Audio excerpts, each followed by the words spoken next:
Hey everyone, welcome to the channel. This is the second part of an interview that I'm doing with the proprietor and creator of Noobhammer. You should check out the first part of the interview on his channel. I'm going to have a link in the little description there. All the details of what we're talking about, you're going to have to check that out. It's There's a lot we've talked about so far, Yeah. and we've got just a lot more to go. We were actually in the middle of talking about all the new points changes. And We Rick, I think we caught up on most of it, right? yeah, so we had gone over all the points changes and now we were talking about what we wanted to see and Yeah, there was what we've already one aspect of points that I want to touch on before we move on real Oh, quick. okay. All right. Um, My bad. I guess I blazed right no, I right think through you. we did a great job getting most of it, but there was one small aspect on the Nemesis Dreadknight. The Nemesis Greatsword has gone up to 15 points, and the Demon Hammer is 10 points now. So we hadn't So, talked about vehicles yet. I think that's why we no. hadn't talked about those specifically yet. But yes, you are right, and I am very excited cuz I think one of those might be going to D3 plus 3. Yeah, it's crazy. The Yeah. because the hammer is already the more expensive option.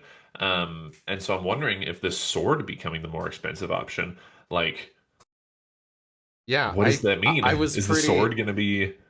pretty much everything in this game is like if it's a hammer, it's more expensive, right? Yeah. Like thunder hammers and everything. So that's a So great point. Like I am wondering if I don't know, because if the hammer goes to D3 plus 3, right, with still the minus 1 to hit, um that'd be kind of neat. But the hammer's thing has always been that it's always at least 3 damage, right? Like yeah, that's right minimum now it's 3. D6, minimum Yeah. 3. And the And I'm great curious sword is just because D6. yeah, because as you said, the hammers are like always better on infantry models on those weird Forge World dreads that do that. I'm trying to like I'm trying to think of it. I can't imagine what the difference will be that'll make the sword cost 5 points more than the hammer. It's probably nothing big, and it's probably not like a huge thing to get hung up on, but it's a definite Yeah. like distinction that is also repeated in the Grandmaster Nemesis Dreadknight. And so I'm wondering if there's a I don't know. It's interesting. It's Yeah. interesting. It's got my So brain working. so one of the things that I wrote down on my little list here is that so again, I will reiterate that personally, at least for me, D6 weapons for damage feel really bad because Yes. like you line them up, you get that shot in, you wound them, and you roll that like sweet one, and it just feels awful. Like might as well have been a Stormbolter or a Wet Kiss at that point, right? Yep. But like, so I was wondering, and we're seeing this transition. Like Melta are D6 plus 2 if they're in Melta range now with ninth, and then we're also seeing like Dark Glances on Raiders are going to D3 plus 3. I wouldn't be The Cognis las cannons on the Iron Striders. Oh yeah, that's right. They're all Yeah. D3 plus 3 now too. So Which we that we struck me as so strange because we've already seen las cannons in the other codices so far. Are be all las cannons D6. going forward going to be D3 plus 3 or just the Cognis ones? Well, I mean, so I don't know. I mean, D3 plus 3, 4 damage, that's a lot. I mean, that is killing a Death Shroud Terminator even with their minus 1 damage like instantly, right? So, I mean, even without rolling a die, you're like he's dead. Just remove it from the board. um but I'm wondering if it might not be like the sword might go to 2d3 That would be interesting. damage. I'd actually really like that. That'd be pretty cool. Could it still be kind of like It's still it's there's a weird swingy, but yeah. it's not as swingy. It's actually I like the better. It's 2d3 actually kind of damage. it's better average. Actually, it averages to 4 damage instead of 3 damage.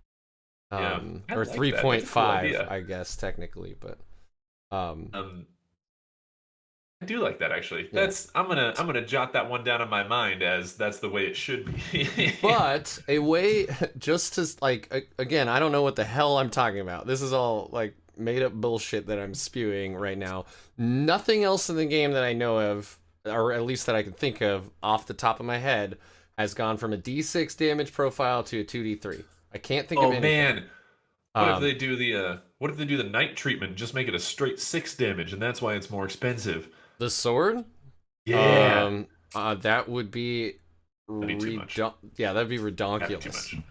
I mean, I already feel amazing when my purifiers get in range and they like land that D6 smite and it's like 5 or 6 damage. Like I dance when that happens because it's so Yeah, amazing. I I, can't I really do. imagine that a Dreadknight swinging 6 times or 5 times on the charge is gonna be able to to hit for 6 damage each time. Just I don't know. I mean, yeah, it does sound ridiculous. No argument there. But I mean, I, you're I three-shotting a Redemptor at that point. yeah, I feel like melee is getting so strong. I thought. Yeah, Have that you is seen the new true though. stats for the EdMech robots? What are they called? Stellan The robots. Castellans, yeah. I mean, Yeah, have you the seen? Redemptor Dreadnought is D3 plus 3 on the punch. Yeah. So Oh, we I might. I hate those mean, things so much. I I have a Space Marine army, so I like them too. But I like Yeah, them in my army. I don't like them in other people's armies. yeah. um, Yeah, but I think things are genuinely getting really, really killy in melee. The Castellan robots, if you put them into the Conqueror doctrine, they're hitting on twos, strength 10, AP 3, 3 damage, and they have 5 attacks, which is insane. aren't they stuck not being able to move? No, they can still move. In fact, they can reroll charges. Oh, right. That's the melee one. What's the one that makes them so they're better at shooting, but they can't move anymore? Uh, Basically, makes them a turret. it's the other one, but they nerfed it a lot from last edition where Oh, it was shoot twice. Now it's like they have a BS of like 3 or something. I oh, don't know. The guy I played against put them in melee mode, and they just ripped through my Terminators like nobody's business. It was sad. yeah. I mean, they're doing minimum of 4 damage, so it doesn't even matter if you add 3 wound terminators at that point.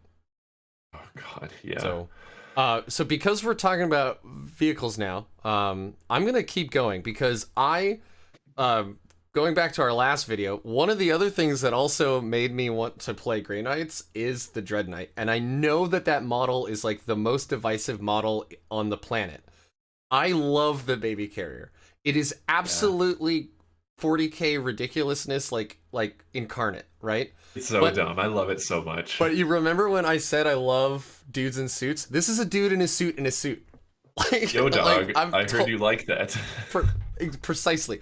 I am with it. I am here for it. I'm all about it. So I want Dreadknights to be good. And one of the things that I think that they can do is like honestly, if you look at the Redemptor Dreadnought and how good it is, and Have how many like times.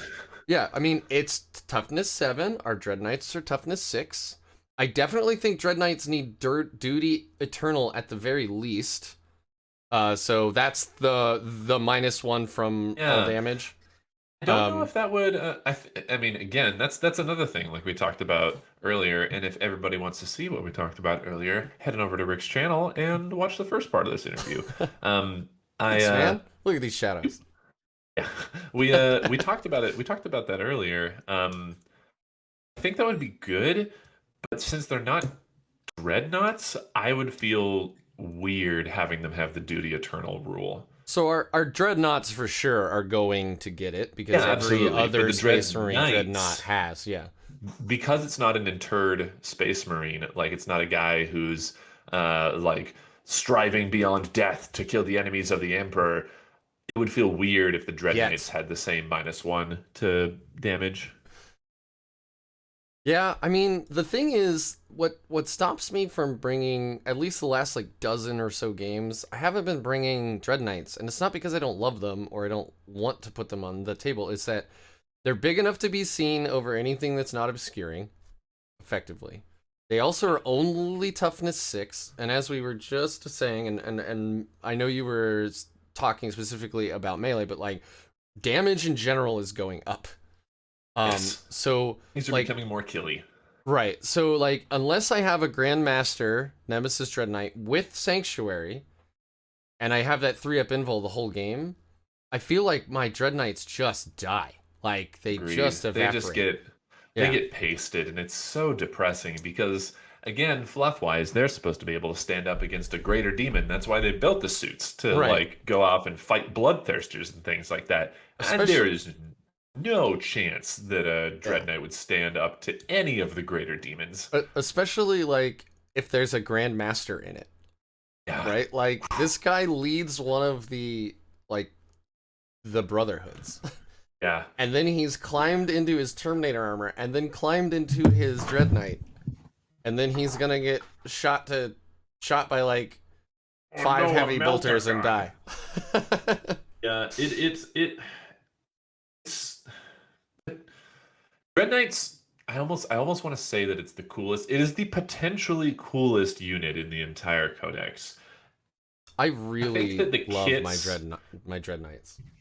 I think the kit's default pose is so static and like not dynamic, but you can chop a few joints and things, and you can get it some cool poses and get it doing some cool things. And I've seen some awesome Dreadknight conversions, Oh yeah. and but and I almost feel that same way with his rules. Like its rules, if you look at them, you can see how they could be good, but it's just not. And I don't know. It needs something. It needs. Yeah, I know. See, like I think it might be cool if we got well, the problem is you already have the models and the boxes, so they're not gonna get more weapon options. Nope. So that's not a thing. So never mind with where that mental vomit was trying to go. But like what I have here on my list, Dreadknights and Dreadnoughts get duty eternal. Okay, you've already said why you don't agree with that from a lore perspective, but also it would make them tankier. It absolutely would, no doubt there. I another reason I stopped bringing them is it drives me batty that I don't get Tide of Convergence for the Dreadknights because they're vehicles. It makes no sense. And like I played probably a dozen games with them, not realizing that. Yeah. Like it never entered my mind that a vehicle that Tide of Convergence would be infantry only. Even though I read it and I knew it was there and I'd watched videos where they said it, it just like didn't make any sense and it never stuck Because in my brain. it doesn't there's no it literally might as well say except Dreadknights rather than that, because Right, already exactly. Tide of Convergence won't work on vehicles because they're not psychers. Ugh, I just who looked at that and saw the silencers, the Gatling silencer, and was like, "Oh, we can't make that more powerful. Otherwise, Dreadknights will be good." Yeah. I mean, I guess so what's the here, I'm gonna show my ass a bit here, but I don't actually know what the movement speed of the Nemesis Dreadknight is, but here Inches. we're gonna look it up. Okay, 8 inches. So there you go. You could if it's gonna stay toughness 6, make it faster. Yeah. If it's gonna be fun. a light armor exoskeleton or whatever, I mean, as light armor as the Warhammer 40k universe gets, but like if it's gonna stay toughness 6, make it like a 10-inch movement or 12 even. Like make it really boogie. It'll be really interesting to see how the new sisters like battle suits Yeah, do. Like so I there's imagine the will be very Paragon similar. war suits, yeah, and then there's Yeah. their new supreme commander whose name I can't remember right now, but she's in like a relic version Yeah. of that, built by Belisarius Cawl, because apparently this guy has nothing but free time. He had 10,000 years of free time. I guess that's true, yeah. But yeah, if it'll be interesting to see how the Paragon warsuits and what they do with them rules wise, because I imagine the Dreadknights are going to be like those, but a little bit bigger. Yeah. I'm hoping my chief hope for Dreadknights is that they drop from 12 wounds to 9, so that we don't have a damage profile to reduce on whenever we inevitably take a ton of damage. With the points changes, though, I don't think that's cutting off a third. That's a good point. There's not a Well, huge change there. 25%. And yeah, I don't really think they're gonna That's go a to good 9. point. Although that would be actually really neat in a way. Like if you made them, but then the model is still so huge. Yeah, they Right, did like- that with Contemptor Dreadnoughts, though. Contemptor Dreadnoughts in the previous edition were something like 10 or 11 wounds, and they had the damage, they had the reducing profile, and they reduced them to 9 wounds. Oh. Hmm. So, but you're right. Now that I'm looking at the points, they're not dropping enough to warrant a 25% wound decrease, unless they're getting super tanky somehow else. Yeah, I mean, and that's kind of what we're spitballing here, right? Like, I Yeah. think if they went to toughness and strength 7, because right now they're 6 for both, and got duty eternal, which they could call it, psychic shielding or something, like whatever that that style of thing. Yeah. Um, I think that would put them into a much better, tankier place. I can 100% get behind T7. That would be lovely. Yeah. I don't know about moving the wounds around much, but I think either they need to lean into making them tankier or making them like faster. Because like our army is deceptively fast for being full of Terminators because of gate Yeah. and the fact that the whole damn army can deep strike. Well, 90% of the army can deep strike for free. Not Tech Marines that I learned recently, or Brotherhood champions for some reason. No, because they're not in Terminator armor. But strike squads aren't Terminator armor. But purgation squads can't. Yeah. Can purifiers? Purifiers can. They can? Can purifiers? I've always just assumed. Oh no! Let me look them up. I got my book. I'll race you. Let's see who's faster. They can't. Holy shit! They can't. Nope. Wow. Damn, that sucks. Yeah. So basically, just Strike Marines can, and curious. Why and Strike Terminators Marines obviously, and Paladins. Like most of what we bring, most of the bodies on the table, like most of our HQs are in Terminator armor and Terminators Terminators deep strike. So, yeah, I don't know. I love myself some purifiers too, and I'd like to see them get some more love as well. Yeah. Wow, I had no idea. Man, yeah, I was deploying my Tech Marine yesterday into a teleportarium, and I was like, "Can he do this?" I mean, you can. I don't think he can do this, and I had to spend the command CP, point though. to do it. Yeah. I just put him there, and then I was like, "Wait a minute, isn't this working? Red light when I do it." It was weird. Well, shoot, yeah. So I don't know what else to say about the vehicles. Like, there's not a whole lot of options for us, honestly. Yeah, because we have our aircraft. Oh, yeah, I don't know. Like, they're cool models. I have a Stormhawk or a Stormraven or whatever the really big expensive one is. Not the Thunderhawk. Yeah. Like, if I had a Thunderhawk, I would have started this interview by actually showing you that I had a Thunderhawk. But I don't. So yeah, I have one of the really big ones. Never used it. I've never put it on the table. I bought it from a friend. I've used it once. It's really cool. Never actually used it. Just like my Land Raider. I love that model. I am jealous of you when you run them, but I don't get to play very often, so I'm like, I don't want to put a quote-unquote bad unit on the table. My friends play very competitively. Like, we are running meta lists pretty much all the time, unless you specifically say, hey, let's do something goofy. Yeah, and that's a legitimately, like, I think that's a genuine, like, approach to it, because I am super, I don't want to say spoiled, I'm super fortunate that I have, like, a huge pool of players to draw from around me. I'm in, like a Warhammer nerd mecca out here, and so I can get games a lot. So I can afford to do stuff like, I'm going to take a silly list of 2 Land Raiders and just see what happens. But you're right. Like, a lot of people, games are fewer and far between. And so bringing a unit that you spend all the time reading is terrible is probably not the best decision. Yeah. I actually did make a Grey Knights vehicle meme list after I saw all the points drops. So this is a total tangent, but Grandmaster and a Nemesis Dreadknight. Draigo, gotta have him because of the rerolls. A Tech Marine. 3 strike squads just to have troops. 2 Vendreads with multi-meltas, a Land Raider with multi-meltas, because all the base weapons are like free now for them. A Storm Raven and a Razorback.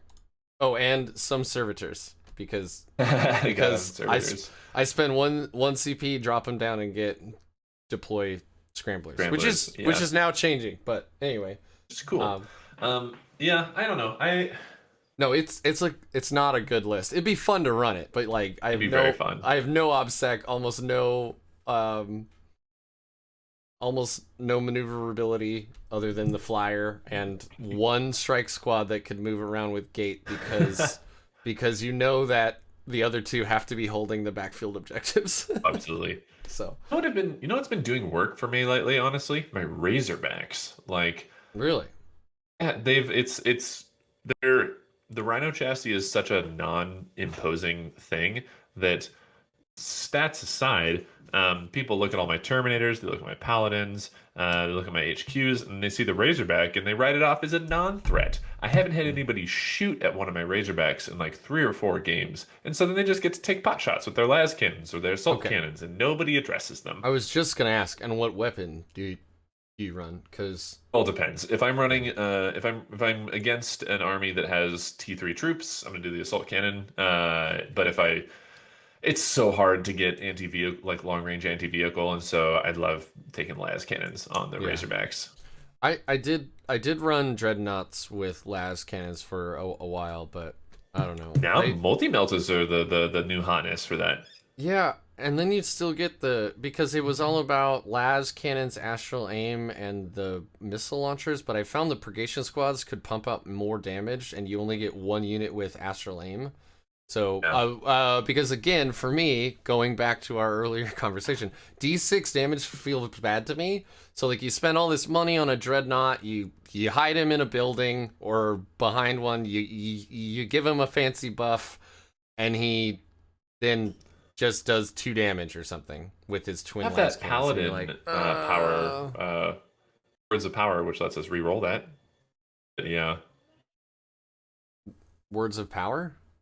Oh yeah, it's one of the not Paladin, Chaplain. That's what I'm thinking. Chaplain.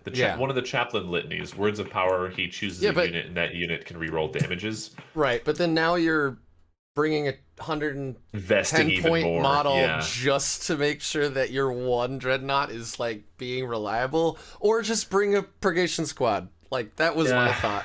Like 100, so tiny. 108 points. 108 points with they're so small silencers. It's true. I do love the old Dreadnought models very much. It's funny to put them next to the Redemptor, because the Redemptor's like so big. Like Redemptor's like an action figure. Yeah, it even moves its arms. Like I put mine, I built mine, and it can still do this. Like it still has like action poses. All right, so vehicles. Do you you love your Razorbacks? I don't foresee the Razorbacks or any other vehicles really changing that much. There especially aren't any other Grey Knight specific ones. So if they did change, they'd have to change everywhere.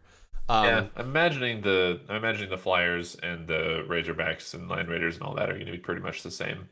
Yeah, I will reiterate what I said in the last video, which is over on Noobhammer, by the way. You should go check that out. Is that I want to see one of the Brotherhoods bring specific vehicle buffs. Yes. Like I want to see Eighth Brotherhood? Like man, even if it did stuff like all vehicles get assault ramps.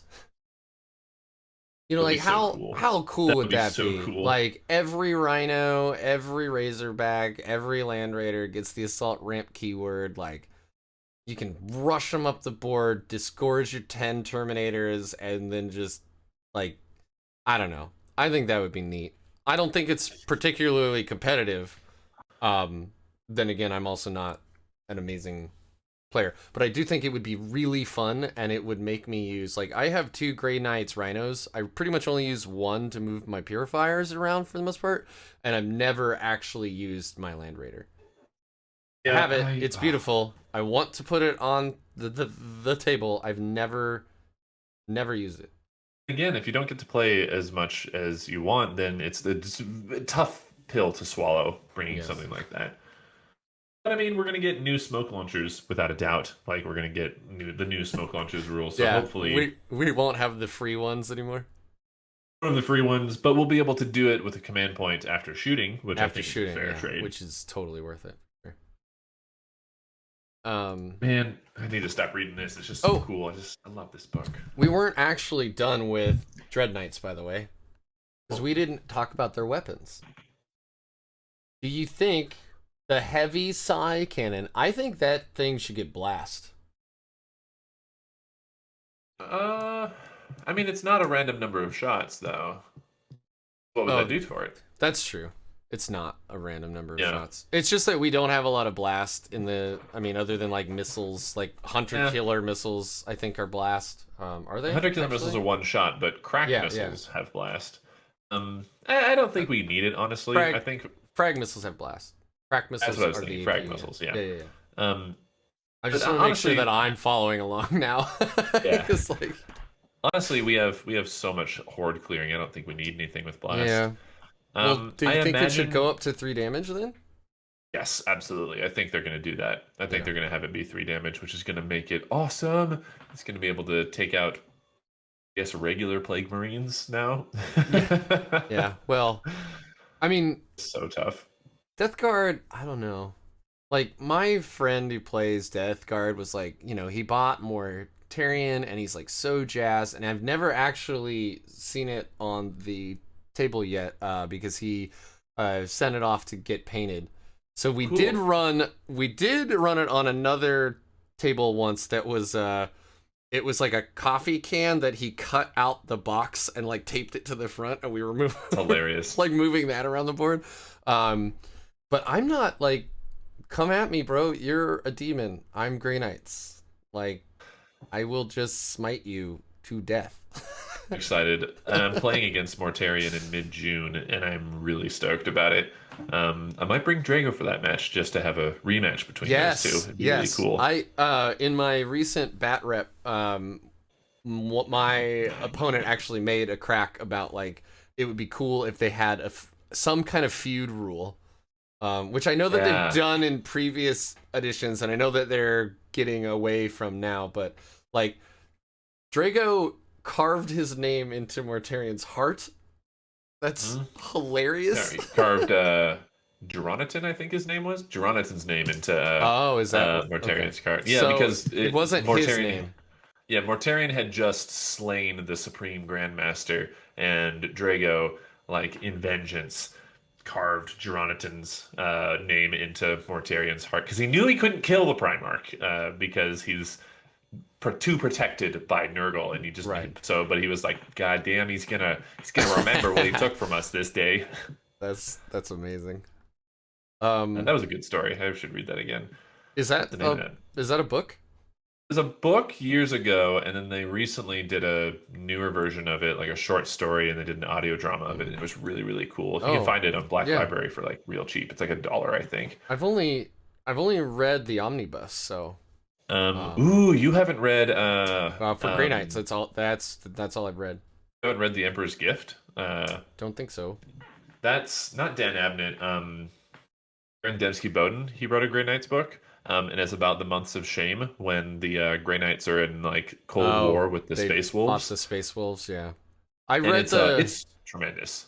I read the Warhammer wiki article about that, and it did not seem that great. But it's called the Months of Shame for a reason. If the book is better, like I'm willing to give that a shot. But the synopsis wasn't very good on the wiki. But yeah, I much preferred it to the omnibus. The omnibus is fun, don't get me wrong, but Aaron Dembski-Bowden is just such a tremendous writer. Like huge fan of all of his 40K stories, and the fact that he did one about Grey Knights, and there's a really cool moment. There's some really cool like quiet moments where he's just like the main character who's a Grey Knight is talking with the Inquisition staff, and you get some really cool insights into the like mindset of a Grey Knight. I love it. That was really good. Cool. Well, I wasn't planning on talking to you about Grey Knights books, but we are now talking about Grey Knights books, so excellent. That's something. Have you ever read there's a comic, right? Where they're like there's a the Grey Knights and an Inquisitor are tracking down some Dark Angels that they're going to go look at. Oh, Look, yes. they're like gonna go find some Fallen, but of course nobody knows that they're going to go find some Fallen because they're Dark Angels and they don't tell anybody anything.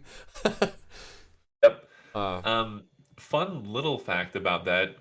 Draigo is one of the few people in the galaxy who knows like the true secret of the Fallen. And he's on, I think, the Inner Circle's like shit list, but he doesn't give a shit. He's not going to do anything with the information. He doesn't care. It's so irrelevant to his whole demon killing quest. He knows it. He just doesn't care. I think everybody's on the Inner Circle shit list, so Yeah, so. right. Even other Dark Angels. Then probably Maybe their even own especially other Dark Yeah. Angels. All right. So we skip past general changes that I'd like to see. Primarily, like I've already mentioned twice, we're down one leadership over basically everything. Like, I know my other army is Deathwatch. I know Deathwatch takes the best of the best from the chapters and brings them into one like cohesive unit.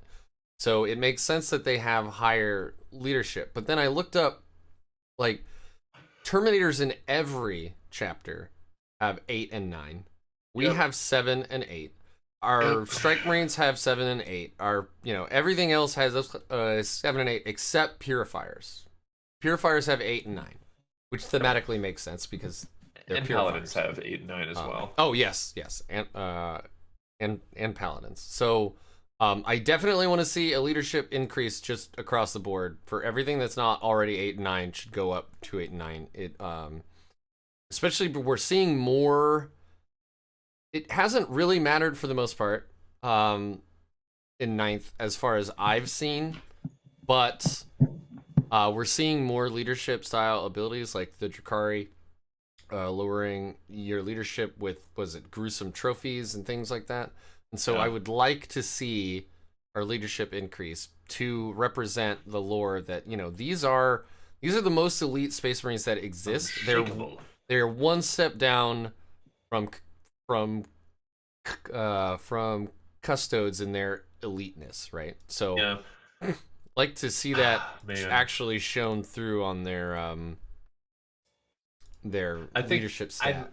I don't want to say I think they will, but I'm hoping that they'll change that because you're right. Like it is egregious that we have lower leadership on our Terminators than Space Marine Terminators, and I get that Space Marine Terminators are elites and ours are troops. Blah blah. That shouldn't matter. But I'm hoping that they'll increase that.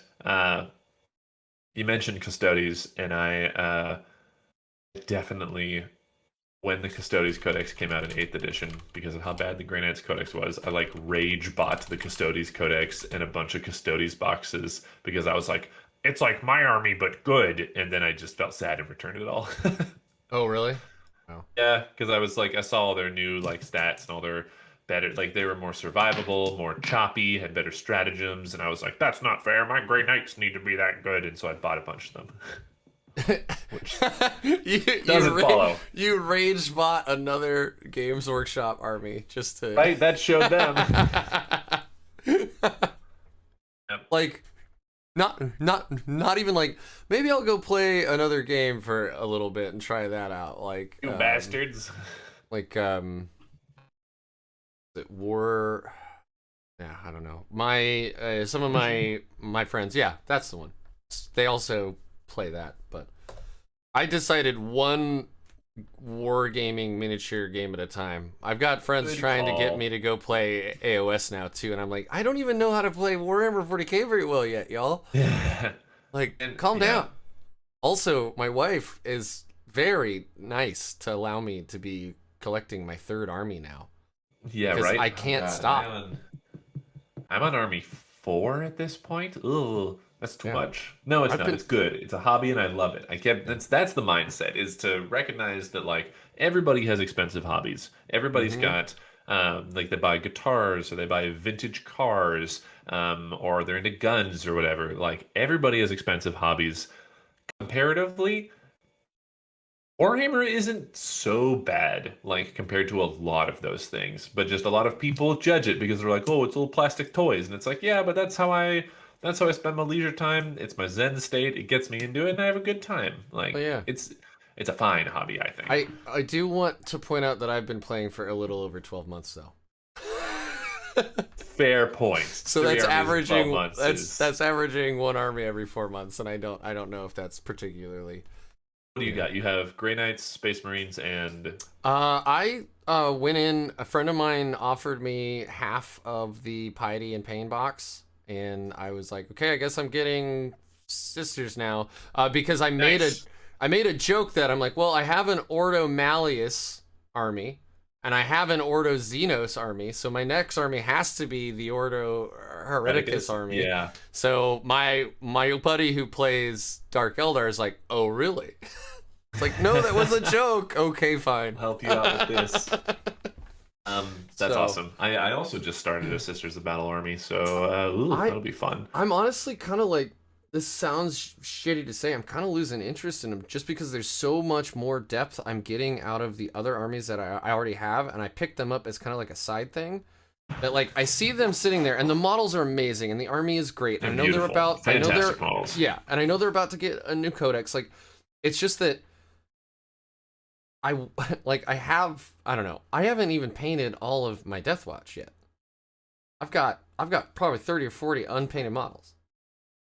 Like, I don't need more unpainted models. I don't even play Yeah. Deathwatch that well yet. But now when Grey Knight's Codex is out, I know I won't be playing Deathwatch as often. I'll be wanting to jump into Grey Knights, which Oh, means I will absolutely. definitely not be jumping into Sisters. So it's not Yeah. that I want to get rid of the models. I know I'll eventually get the itch to play them, but I stopped at 1,000 points, and I don't think I'm going to buy any more of them for a while.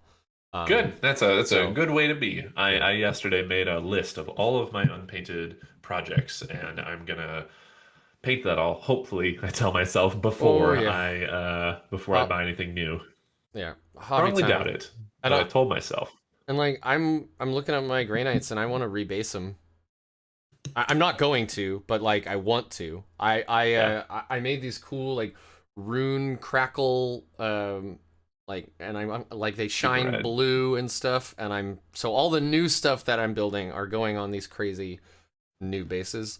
Um so I mean, I've already got hobby time that's, called for. I don't need to buy more models is all. Mm. Sorry, Games Workshop.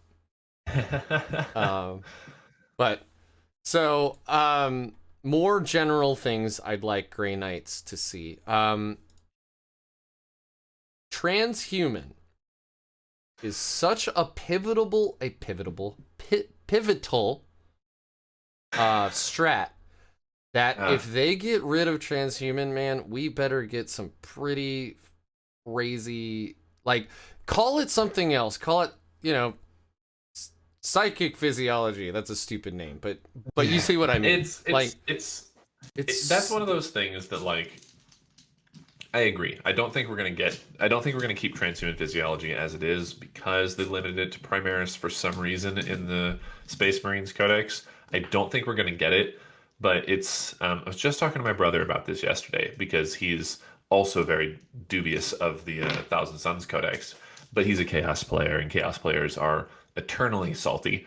And he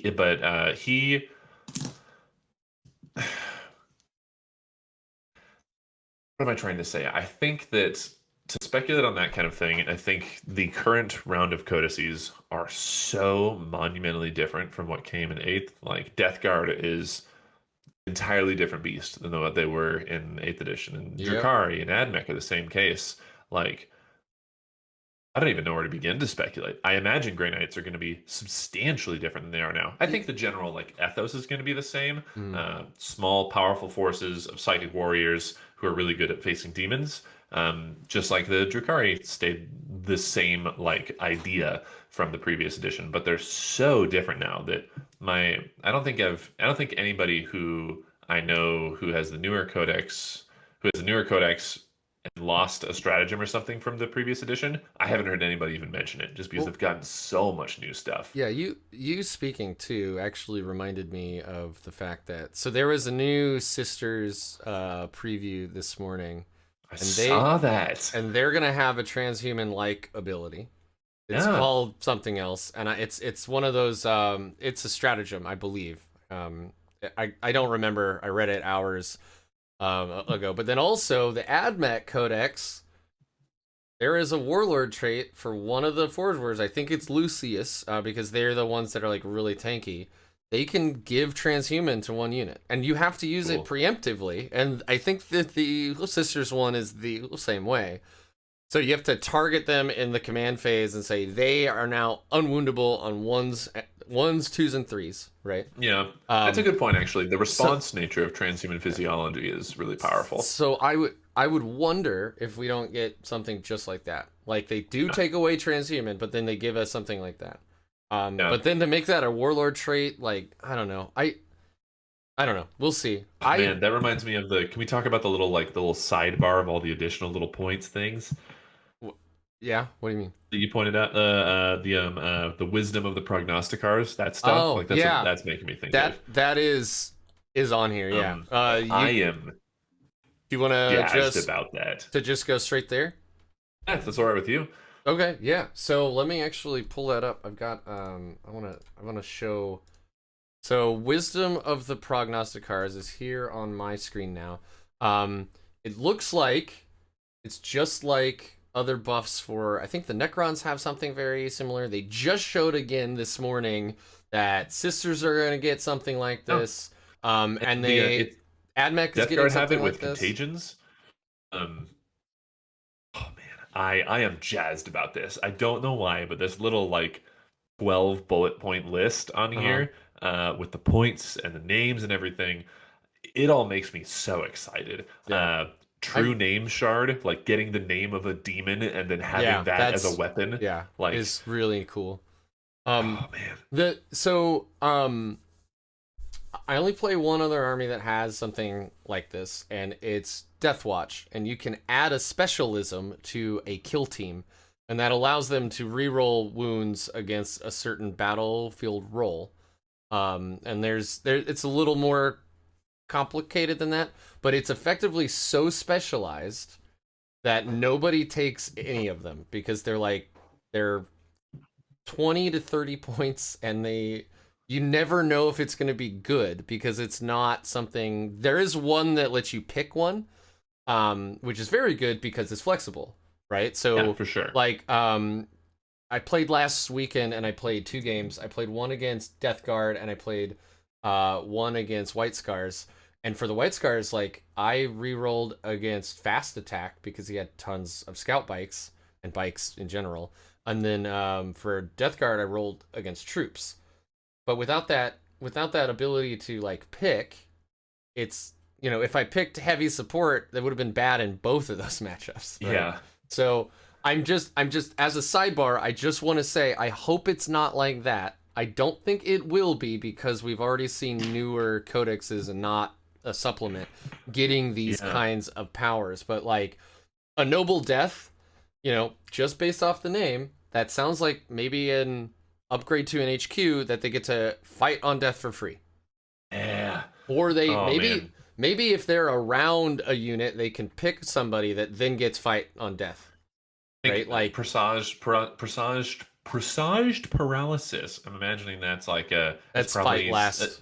Yeah, exactly. That's exactly what I was thinking. There's so many of these things where fight last is Severance in bolts. It makes me think. When I think severance bolts, I think the target unit can't get can't take an invuln or something like that. So there is a Deathwatch Xeno Purge psychic power called Severance, and if it goes off, it turns off your auras.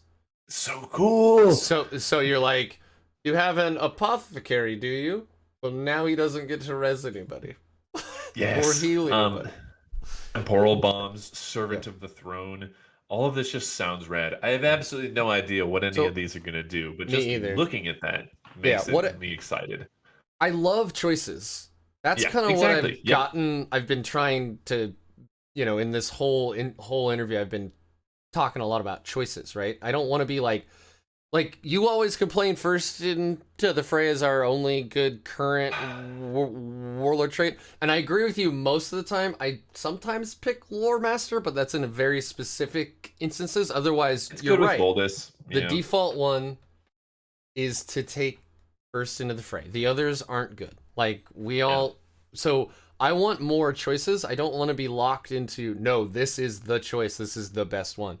So And that's what people are saying that that's what's every again, this is all secondhand because I haven't had an army with a new codex yet, but everybody is saying that that's the beauty of the new codices is that there's so many options and so many more of them are viable than they were in the previous edition. Like yeah, you can bring I armies that believe you that. feel like bringing because they have cool options, and there's just so much happening in them that it allows you a lot of flexibility, which is great. Yeah. So to bring other viewers up to speed here, what I think this list is going to end up being is the top list there, Visions of the Curium. Agorium, will be upgrades to HQs that will let them do something. Usually buffs. The sisters one that was shown earlier, it was 40 points. It was very expensive, and it had a game long ability, and then it had one where you had to spend a miracle dice to use it, and it could only be used once. I think the game long one was a fight last, and then the activated one was +1 to Moving into wound. Invuln, I think, is That what was it, it. Yeah. no. No, no, no. You're right. It was targeting a unit and removing their invul in the fight phase or something.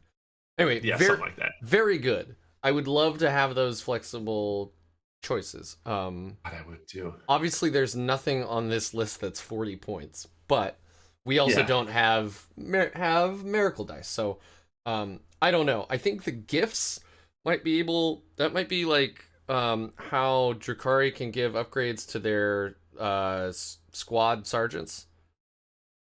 So, like, you may be able to give this Severance Bolt to Paladin Paragon or something. I have no idea. But I love Possible. choices. Yeah. And that's yeah, and that was one when they introduced sides of the warp to our army. It just gave us a bunch of choices, which is cool. And it turns out only a couple of them are actually good. But Yeah. it Fury's did give not that us great. Fury just the limitations. It's just I don't know what they were thinking. But yeah, convergence, escalation, and shadows are all good at the very least. I like, and that's the thing. It gave us more choices, and so it Yeah. feels like people can actually like play their Grey Knights. Like my Grey Knights can be different from your Grey Knights. Whereas in early Eighth Edition, it was very much like, oh, this is the good Grey Knights unit. Okay, I guess we'll just take as many of those as we can and then move on. Yeah. I mean, there's still some of that, right? There are meta choices, blah, blah, blah. Yeah, But, certainly. like, my underdogs are interceptors. I love them. I love Love them. their They're little great. backpacks. I love the lore about them. Like, they are such psychically attuned badasses that they use the warp and personal teleport packs to jump around the battlefield willy-nilly, and they don't need a Geller field because there ain't a demon that's gonna fuck with them when they're going through the warp. Yeah, Like, it's excellent. like, But they come at still me, have bro. leadership 7 and 8. Yeah, I know. I'm just saying, like, I love them. I love how maneuverable they are. Because most of the rest of our army, has a movement speed of 5 or 6. Having something that zooms around at 12 is really cool. Um, Mhm. Having something that ignores, enemy models, like, that's incredible. Vanguard vets can't charge through enemy models, but you can like charge behind and get to an HQ if you really wanted to. I mean, it's very hard to actually do that, but you see what I mean. Like, Options you can there. move through enemy models with those guys. That's Yeah, really neat. they're really Yeah. cool. I've used them a couple times, and they do their job well. They shoot up turn one, and they erase something with storm bolters or melee, but then they just die. Yeah. You never get to try out their fallback, shoot, and charge strat because they die. And you only forgot that existed. Yeah, exactly. Um, Yeah. So yeah, I guess now we're talking about tides. What do you think tides are going to change? You think we're going to get more tides? You think you, I mean, I think they're pretty powerful buffs as they are. They are. I think we're going Um, to keep some semblance of tides, but yeah. oh boy, we I think are they're going to be called driving into the realm of speculation at this yeah. point. I think they're going to be kept this like I think it's going to be called tides. Like Tide of Shadows is also lore. It's very cool. Like they're using their psychic abilities to have like mirror images of themselves, and you don't Yeah, even muddling the really visions know of their where they opponents. are. Yeah, that's pretty cool too. It's tricky to think. I think we're going to have our army-wide buff, which is going to be, I think honestly they're going to expand. It's not no longer just going to be +1 to cast and denies. I think we're going to get something else too. I think we're going to get that. I think we're going to get individual Brotherhood buffs as well. And then Yeah. I think we're going to get tides. I think those are going to be our big Okay. three, but I don't know how That's they're going to change that's tides. actually a good point with getting Brotherhoods now and that giving some kind of passive buff, having another passive buff with tides. Yeah, I don't know. Well, Yeah. I guess we'll have to say, or we'll have to see. I definitely want to make sure that, like, you know, Tide of Convergence bothers me. It doesn't work on vehicles. That's so weird. So dumb. If they didn't want most vehicles to have it, they could have just said it doesn't work on non-psyker vehicles, right? Yeah. And Um, they limited that because initially, when Tides of the Warp came out, you could use it on your vehicles, and so your uh, Land Raiders had like Tide of Shadows, which was rad. But then they were like, only Psychers, and then it was like, oh, okay. And then Tide of Convergence is like, only infantry, and it's like, why are you restricting this more? What's yeah. happening? Okay. Well, I mean, I hope that whatever buffs that they use aren't so restricted. Like, I love my infantry models, but like I said, other than using a Rhino, I don't really put vehicles. And the Rhino it exists so that my purifiers make it to turn 2, because Yeah. otherwise they won't. Yeah, uh, it's also just in this meta, vehicles die so quick right now. There's, yeah. as you mentioned, so many high damage weapons at the moment. Maybe Oh. True Silver Armor will get better. Oh Who yeah. knows? Hey. Man, I um just had something. Wow, and there it goes, just like that. Oh, core. What do you think is gonna be core? That's a good question. Probably not. Strikes, Oh, yeah, strikes for strikes, sure. Terminators, definitely Dreads. Oh, I don't know. I think Paladins, I just think because they're I iconic. honestly I think the only thing that's going to be left. I mean, even don't retributors in Sisters, don't they have core? I don't. I don't know. You seen the spoiler for that yet? Oh, what? No, what spoiler? Oh well, so Core didn't exist when the Last Sisters They Codex do came out. not. They do not have. Oh, that's right. It didn't Nothing because has Core in Sisters at they the have an moment. 8th Yeah. edition codex. Thank you. Yeah. Duh. So, but that's a good question though. Do Devastators? Uh, let's see if Devastators have. The Devastator squad. Yeah. I can't run those in Deathwatch, so I have no idea. Oh, interesting. But You really? they They do. do. Devastators They do, have Core. Yeah, so Deathwatch can't run Devastator, tactical squads, assault squads. Oh, and we can't have attack bikes, Weird. which I don't know why, but we. Oh, and we can't have scout squads either. So Yeah, not missing anyway, anything there. I know, I know. That's why it's always hard for me to like remember the whole list, because it's like I'm not gonna take most of those things anyway.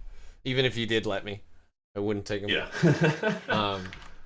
So Interesting. So yeah, Devastators have core, so Purgation might get core. I think the only thing off the top of my head that won't get it right away is Interceptors, but I can also see how Grey Knights, because we don't actually have a lot of unit options. I mean, we're not like Harlequins. No. but Six. but like you know, everything we have, at least for troops and elites, is effectively a Dreadnought or a Terminator. Mhm. Yeah, absolutely. Um, Although, no, I think Dreadknights might not get Core. Yeah, Dreadknights might not. Paladins, I don't know. If I think Paladins Paladins will. I think purifiers, Paladins are such an iconic unit that they have to. yeah. I don't want it to be a thing where, well, I guess if you're running them around in the backfield and you don't give them buffs anyway, I guess it might not matter. I guess it depends on what our stratagems are, but like it would make me sad if interceptors didn't get core. But I can also see a world where pretty much everything, almost everything, gets core. You know what I mean? Like, I mean, yeah, hell, I could make an argument for everything to get core. Yeah, like we don't have that many. We really don't. No. It's a very small selection of data sheets. Again, it's not Harlequin small, but it is pretty small. It's definitely not Space Marines. I mean, normal Space Marines, the non-psychic ones. Space Marines. Space Marines. The book is so huge. The Space Marines Codex. Yeah. I should have grabbed mine. Mine's out in the garage along with my Grey Knights one and everything. So I did not prepare well in that way. But here's another big topic where grown men fight online about it. How do you feel about Primaris in your Grey Knights? Obviously it's not happening in 9th, but like in 10th or 11th or whatever. Like, how would you feel if they're like, here's the new Strike Marines box, they're all Primaris? In my opinion, we should not get Primaris. I think lore-wise, is a really difficult argument to be made for Primaris because we are, and as is evidenced by our own separate codex in our 7 or 8 months or a year where it's taken us to get multiple wounds, we are not Space Marines. As much as we like are products of the same Imperium and the same like gene seed, even though our gene seed is directly taken from the Emperor and not from a Primarch, we are not Space Marines. We are by name, but we are entirely separate. We don't follow their doctrine. We don't follow the Codex Astartes. We don't answer to any of their hierarchies. We are a force of the Inquisition and directly a force of the Emperor and kind of the High Lords of Terra. I think that the Grey Knights aren't... A lot of chapters are being like supplemented with Primaris Marines, and that's how they're like giving the like, oh yeah, these guys suddenly got hundreds of Primaris Marines because they got really damaged in a fight. The Grey Shields or whatever. Exactly, yeah. But but Grey Knights, they aren't currently like suffering severe losses. They don't need the reinforcements, and frankly, there's nothing. I think introducing like Primaris to Grey Knights would risk corruption because the Grey Knights gene seed is so pure and untaintable that messing with it, I can't see the Inquisition being okay with Call messing with the Grey Knights gene seed because it's such a sacred thing. Stuff-wise, I don't think it would make much sense. I think they could have a really interesting way to rationalize it, but I don't think they will. Mechanics-wise, well, I guess sales-wise, that is a whole. You can't just pick up a Primaris kit and put it into a Grey Knights list. You have to make Grey Knights Primaris. Yeah. So the other thing too is we'd need Primaris vehicles because you can't exactly. Do we get repulsors? You can't put Primaris into a Land Raider. Yeah, and then they're not going to make an entirely separate like Primaris kit just for one faction of, frankly, not Space Marines. Like if you can't, all of the Primaris kits you can put into any of the other 1,000 Space Marine chapters, but not ours. I agree with you in general. I don't want Primaris. If they did it, I would hope that they had a very good plan and didn't just be like do one box at a time, because again, like we have vehicles that now they can't get into, right? So now we'd need Grey Knight, like other vehicles. What I want though, I agree with you in general, lore wise, I think they should stay Firstborn, but I want different kits. I want true scale kits or whatever, right? Man, that fight I was telling you about in the last video where Draigo threw down with a Primaris captain. Yeah, he's in Terminator armor, exactly. And he's like And my buddy's got him his captain like posed with his pistol, and if you look close, he's aiming it over Draigo's head, like this. It looks ridiculous. Yeah. It's like, well, you're gonna miss, obviously. You're not even aiming. Yeah, like the last kit that we got was Voldus. That was the last kit we got, and we haven't had anything for a long time before. In fact, I think before that it was Storm Raven or the Stormhawk Interceptor was our kit, and that's just a Space Marine vehicle. Yeah, exactly. They just made it available for Grey Knights. Like, I think our Terminator kit is still so solid. I think that box is probably one of the best that Games Workshop sells. There's so many options. And you can do so much with it. Yeah, corkboard, I guess. Chunkier or more, you know. They look funny next to Primaris, is all. They do. That's really it. It's very silly. I know some like I have seen some knockout drag out fights online about this. Like, yeah, grab your popcorn and here we go. A lot of people are very, very, very certain that Grey Knights need Primaris, but I think the distinction of realizing that we aren't Space Marines, and I know that technically we are Astartes, I don't think we are Space Marines. Well, now we're in the colloquial sense. Astartes, not Sanctic Astartes. Yeah. So, yeah, I guess that's Primaris. I don't know. I know they want to keep selling kits. I know we'll get upgraded kits eventually. Like, it might not be in the next few years. It might not even be in the next 5 years, but you know, we may be the first. I think we actually are. Yeah, if they don't get us a new model, if we don't get a new Crow or anything like that, we're going to be the first codex of this edition that comes out without a new model. Yeah, that's actually true, because even the Thousand Suns are going to get a new HQ. Yep. A whole new data sheet even. Yeah. Yeah, Death Guard got a new HQ as well. Drukhari got a couple of new units. I didn't think about that yet. Interesting. That might put a couple of points in favor of remade Crow in my mind. That is actually a great point that you just brought up. Interesting. I just want Crow's like data sheet to not be terrible. Like right now, to do something. Right now, it's like I throw him in as an HQ if I don't have enough points for a real HQ, and then he holds a backfield objective for the most part. And then I might grab a Tech Marine or something instead. Yeah. Okay, so the only other general thing I wanted to bring up is this was before the leaks. This note, I was thinking it might be cool if Kaldor ended up as a Supreme Commander detachment, but his points went down. It's not gonna happen. Like, he went to 170. That would be cool. I thought it'd be neat if they like buffed him to, you know, like God, all get so out cool. and he. Because then he could actually go toe to toe with like a Primarch, and I think that would be so rad. Because he can jump through the warp and, man, yeah. I mean, he's good. Don't get me wrong. He's great. No, he's 7 wounds, man. He's got a ass. 4 damage sword with minus 4 AP. He kicks ass. I just want him to. Yeah. It'd be cool if he was like a.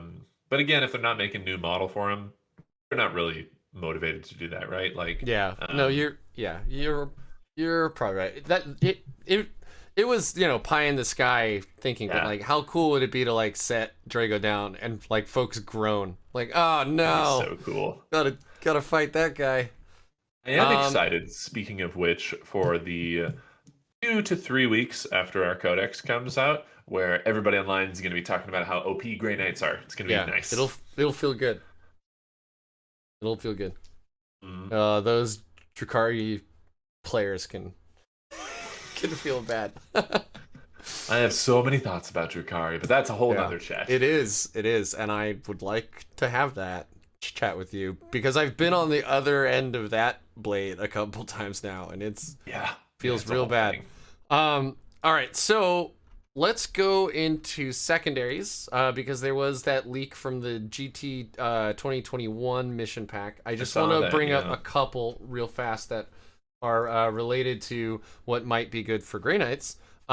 Firstly, I will say I was really hoping they would see how bad Abhor the Witch was for Grey Knights and Thousand Suns, and then just get rid of it. But unfortunately, they didn't. It remains unchanged.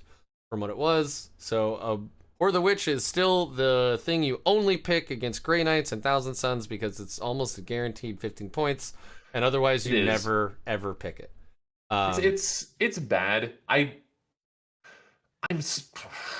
Well, actually, I'm just looking at my board right now from my last game, and my opponent took Abhor the Witch, and I'm trying to see how much that gave him. I think. Did you do one of your 1,000-point games or one of your 2,000? This is a 2,000-point game we did against Admech yesterday because he didn't have any psychers, obviously, so he brought Abhor the Witch. I genuinely think we as Grey Knights players overlook the benefit of somebody taking Abhor the Witch, which is they don't have any denies, and so we just start to get we do whatever we want with our psychic phase, which isn't worthless. It's nice knowing that my psychic powers are probably going to go off if somebody takes Abhor the Witch.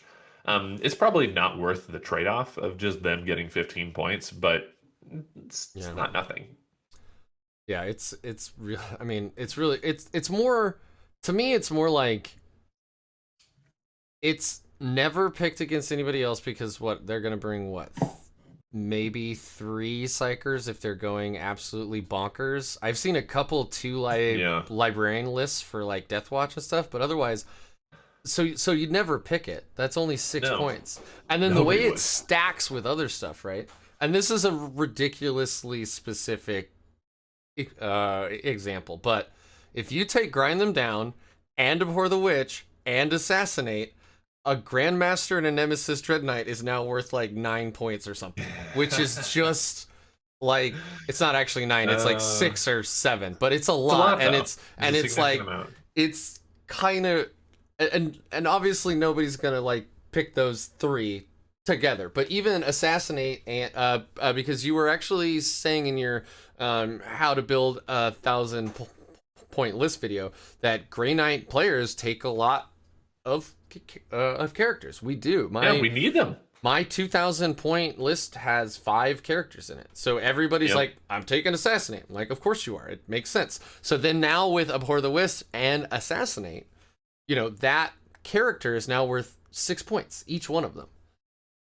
Yeah. And that's like, and yes, it's on me that I made the list that way so that they would take Assassinate. We are so incentivized. We are so incentivized to take characters because we need access to the Dominus discipline. Right. And then my point is, Abhor is only good against 2 armies. Right now, there are 2 armies that aren't doing very well. Thousand Suns I hadn't considered it that way, and that's a really good point. Otherwise, you don't take it ever. It's like it's as bad as the old thin their ranks or cut off their head, right? Like nobody takes it because you can't score, you can't win. It's only good against 2 armies. So I was hoping they just dump it because there are other things you can play that are more fun to play anyway. Like kill secondaries are easy in a lot of ways, they make sense, but they're not particular. Like they don't change the way you play. Like while we say we fight, engage on all fronts, deploy scramblers, like those are all things that at least change the way you have to play the game, right? I've never gotten while we stand we fight to work.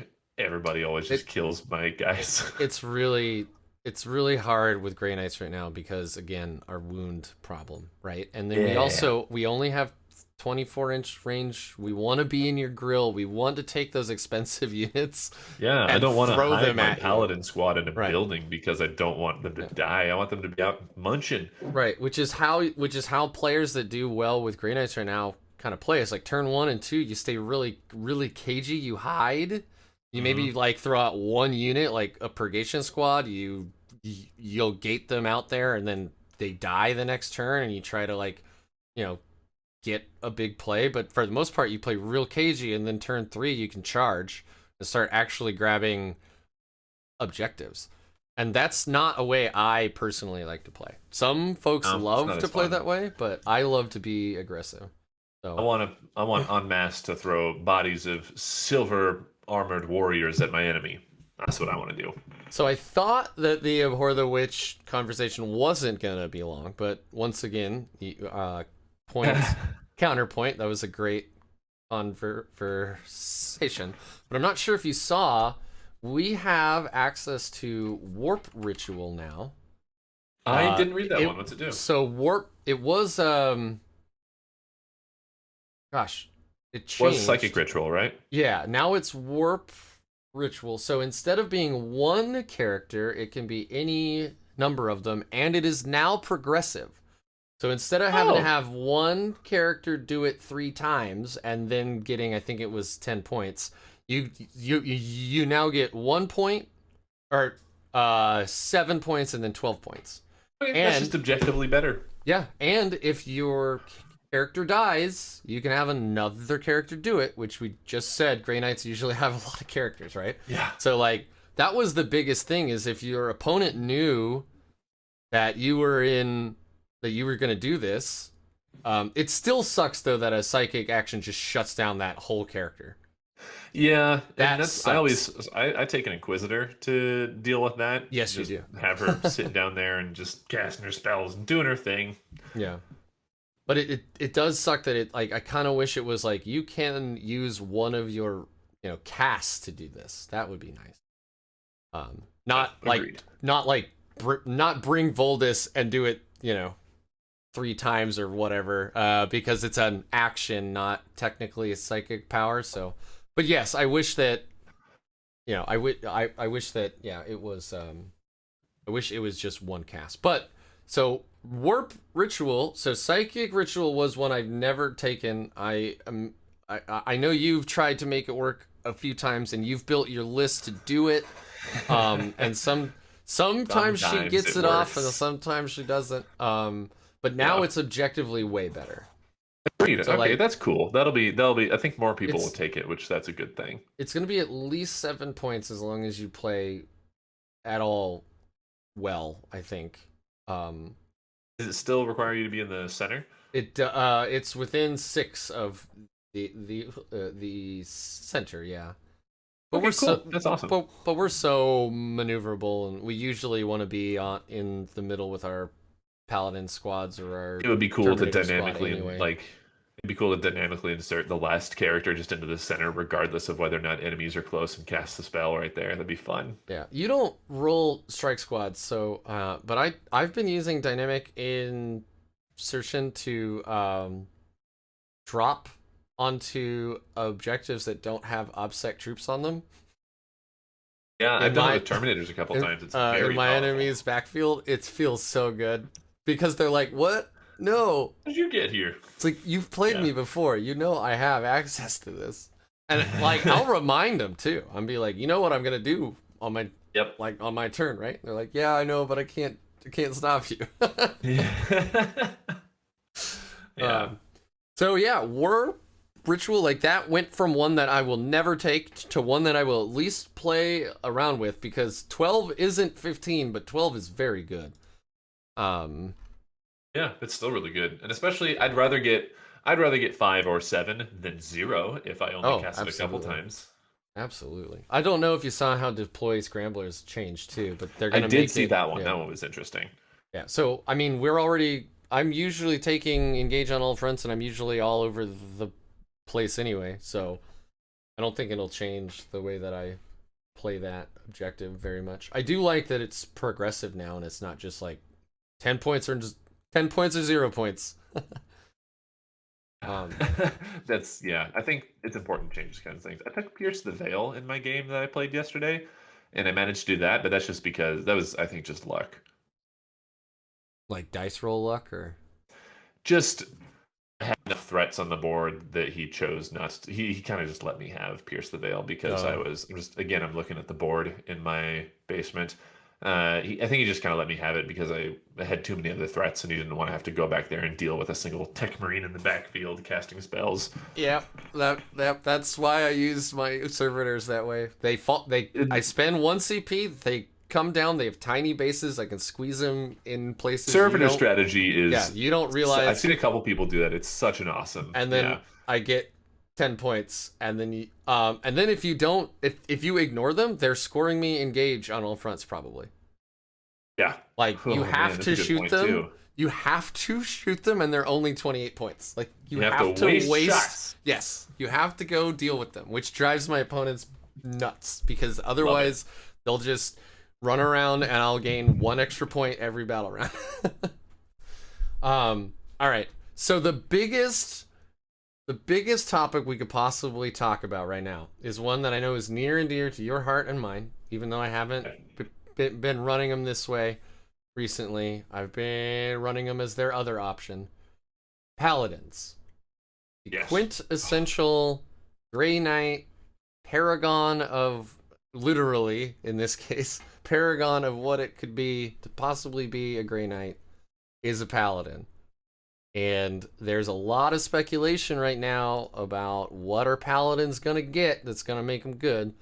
So I threw out some ideas, and I also want to make sure all the viewers understand. Like, I'm not saying Grey Knights have to have all of these things to be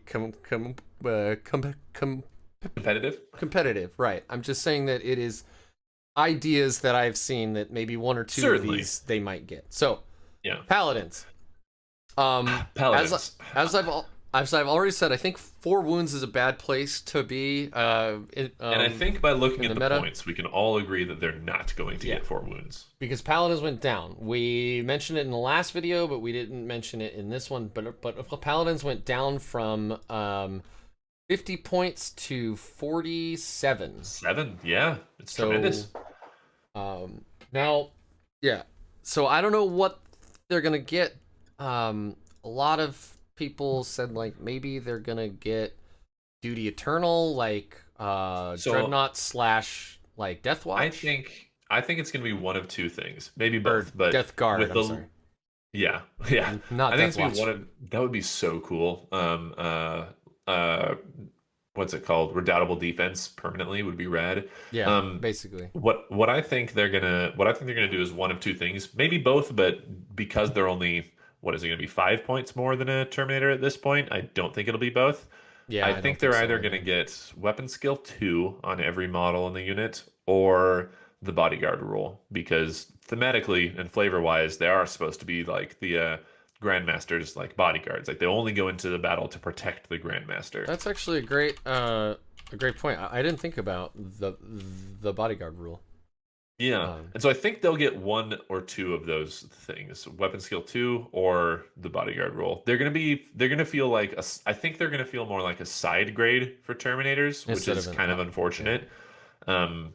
But you think they're like still... Oh, sorry. Are you familiar with like the Celestians and the Dominion squad in Sisters Battle? I saw the... I mean, I know that Celestians are an upgrade for the Battle Sisters box. I know almost no one runs them. I know we're gonna get the... I know... Or, well, they're gonna get...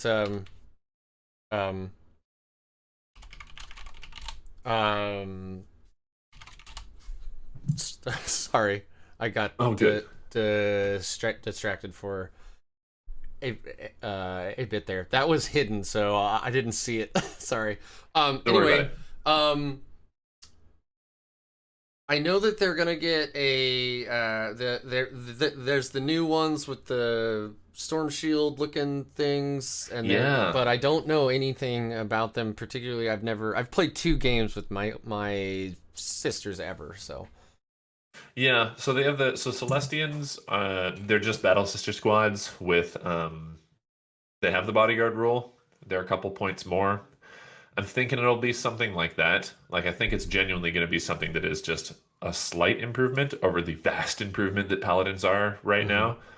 I think they'll still have some unique stratagem support, which is cool. I love that. I like when models or when units have unique stratagem support.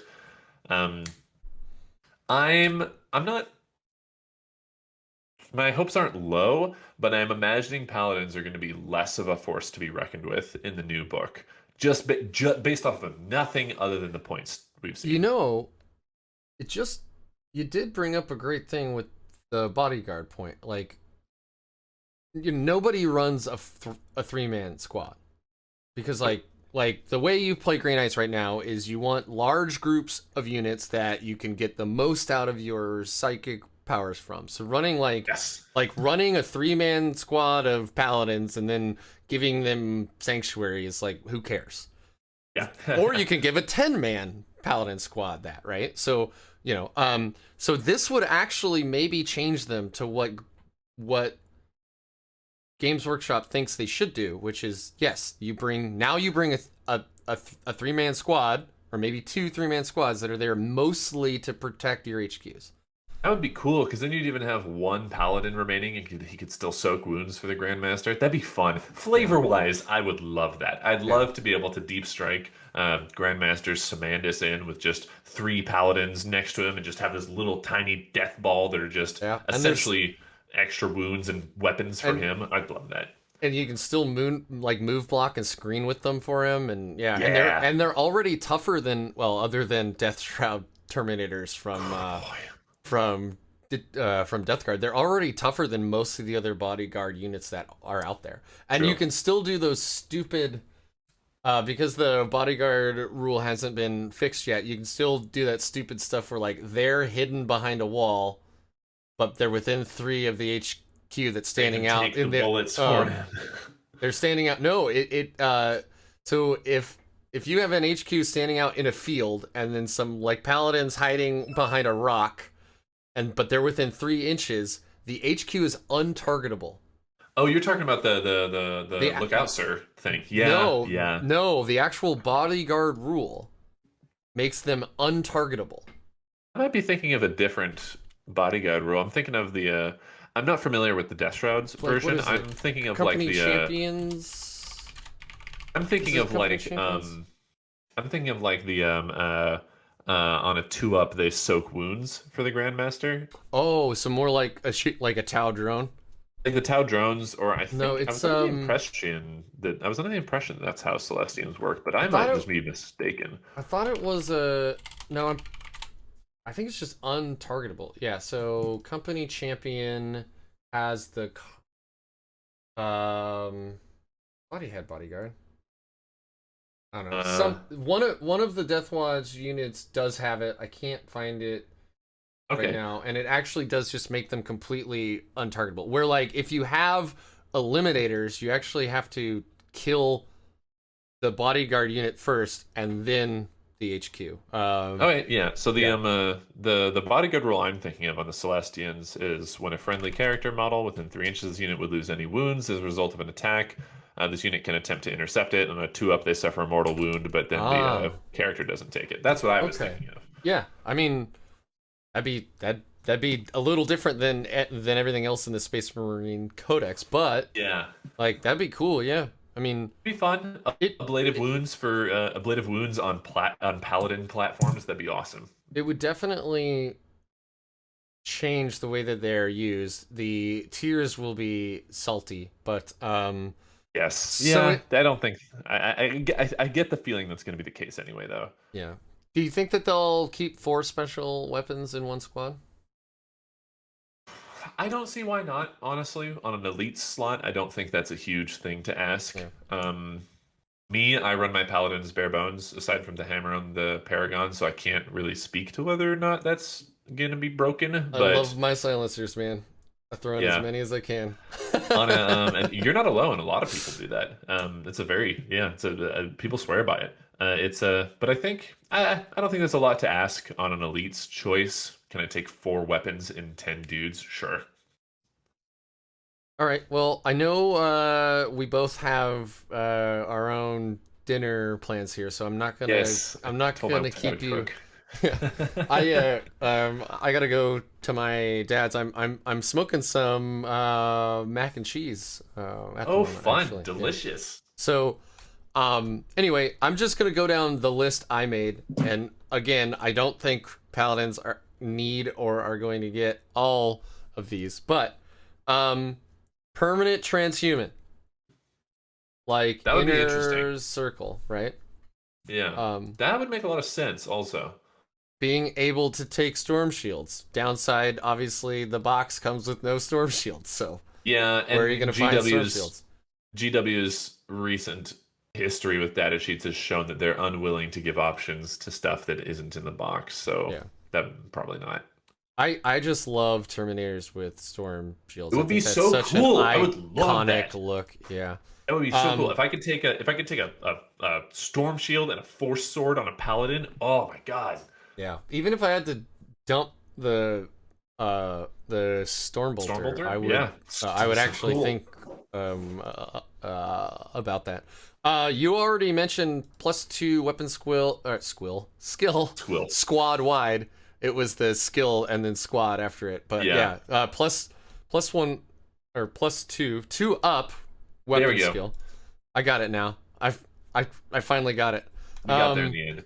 Duty Eternal, or Death Guard style, like we already mentioned, the redoubtable Redoubtable which is defense. I'd like that. permanently. That'd be cool.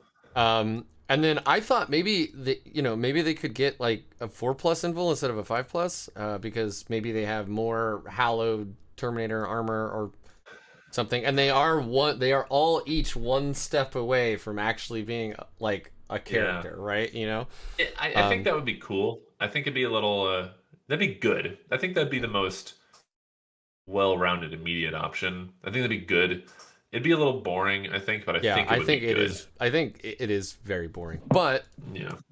it'd be good. Yeah. And then the last thing, so we're almost done, I promise. What do you think? I thought they might just give them OPSEC. Oof. Well, Like how Deathwing Terminators get OPSEC with but we already Inner have Circle. Terminator armor guys Yeah. that have obsec, so I don't know if that would do a whole lot for us. Well, I mean, we're a small model number unit, right? It's like how True, I three mean, guys, that'd be interesting. yeah. I mean, obviously, Custodes is an even smaller one, but like their whole army has OPSEC, right? That's true. Weird. But that might be I an thought option. it might be interesting because we're a small model. But I think that this list was also made before these leaks, and these leaks for the points especially are very, very new. So like realizing what we know now about the points, I don't foresee that they're going to. I think it'll be something small and distinct, but not super powerful, if I'm being honest.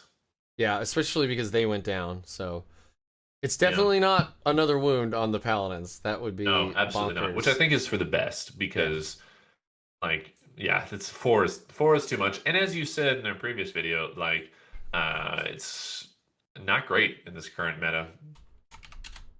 Yeah, I did actually think of one more thing right now. But what if they got +1 toughness? Like, what if they were just T5? I'd like that a lot. I mean, I would like that too. Again, I think the biggest hole in that statement is the fact that their points are only 4 points more. Yeah, than a it's normal not enough Terminator to now, warrant so. T5 Terminators. Yeah, I think you're right. I think that we're gonna see +1 weapon skill for, on the whole squad, or sorry, 2+ weapon skill. 1 better is what I meant to say. But yes, Improved by 1. I know what improved you by meant. 1 on the whole squad, not just the Paragon. To bring the whole squad to a 2+ weapon skill. That made sense. Did it? And then probably the bodyguard rule, like that seems really solid. It seems like it's giving us something we didn't have. It opens up some strategic options, like letting your psyker who's going to do psychic ritual, or sorry, warp ritual not get just immediately murdered. Yeah, that would be fun. You know. And I think that's a really good point. It would add something that isn't there to our army, which more options is better. Yeah, I agree. All right, Stefan. All right, did we cover everything? Unless I think you we have, talked Grey Knights to death. We did. This is going to be an hour and a half on both channels for 3 hours of Grey Knights. Love it. Content. So, and I know that you and I didn't even talk about everything that we had. No, I could talk about Grey Knights literally all day. I could too, man. Especially with somebody who's such a great conversationalist. So. Well, thank you. I appreciate that. This has been super fun. Very, very pleasant. Awesome. I will be in Portland sometime in the next few months, and I would love to get a game in if you want. Yeah, absolutely. I will make the time. My brother actually lives up in Bellevue, so it's not like I don't go to Seattle. Oh, rad. I just haven't for the last 15 months. Reasonable. Well, Red, I'm sure we'll cross paths at some point, man. Yeah, and I know we also have mutual friends, so at least that's true. Yeah. On Facebook. So. All right, man. Well, thank you so much. This has been amazing. I'm sure folks are gonna. It's been a ton of fun. Gobble it up. So. Have a great Memorial Day, and tell your wife thank you for letting me steal you for 3 whole hours. Yeah, it's been a ton of fun, man. Thank you so All right, much. man. All Later. right, I will talk to you later. Yep.